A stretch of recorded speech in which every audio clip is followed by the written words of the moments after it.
Hello everyone, thank you for joining me today. My name is Jeff Ryals. I'm here to tell you about my brief life history.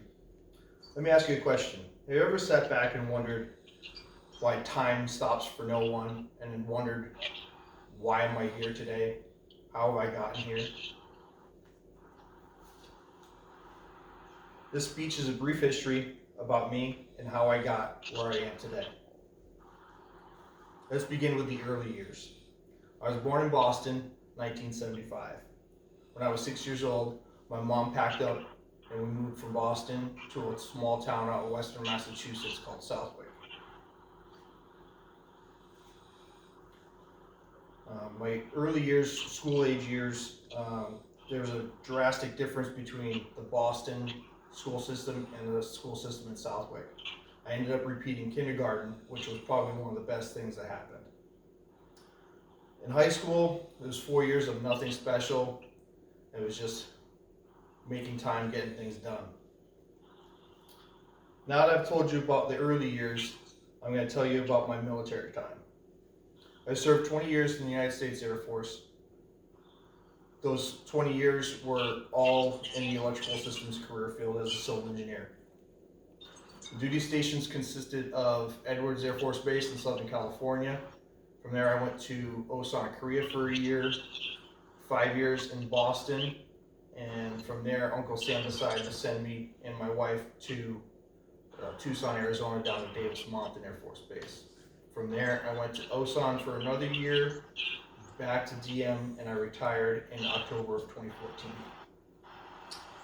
I deployed 5 times. I went to Kuwait, Saudi Arabia, Afghanistan once, and Iraq twice. Those deployments had some crazy times in them.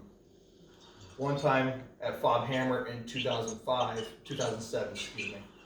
We were standing in formation before our shift started at night, and the insurgents, we'll leave it at that, decided to launch 50 rockets at us all at the same time. Unfortunately for them, only 12 of them went off. Stay in formation, rockets flying overhead, couldn't help but laugh. Then in 2009, I was deployed to Basra in southern Iraq, and that was called Boom Boom Thursdays. The insurgents had Friday off, so they would stay up late Thursday nights, and between 8 and midnight, we'd get attacked for a month and a half. Thursday nights, we got attacked. Now that I told you about my military time, I'm going to tell you about life after the military. As I said, I retired in October of 2014. Now I am in the IT career field at a data center for a national grocery store chain. I'm currently pursuing my criminal justice degree.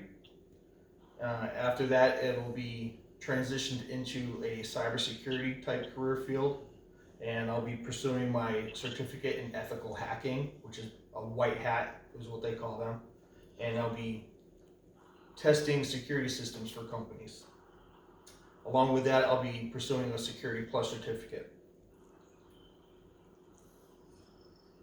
So, I've told you about my early years, my military time, and what's coming after in my current life. What a ride it's been. What's next? I don't know. I do not know. It's gone fast. It was crazy. I wouldn't change a thing. I'd do it all over again. Thank you for joining me today. Thanks for listening.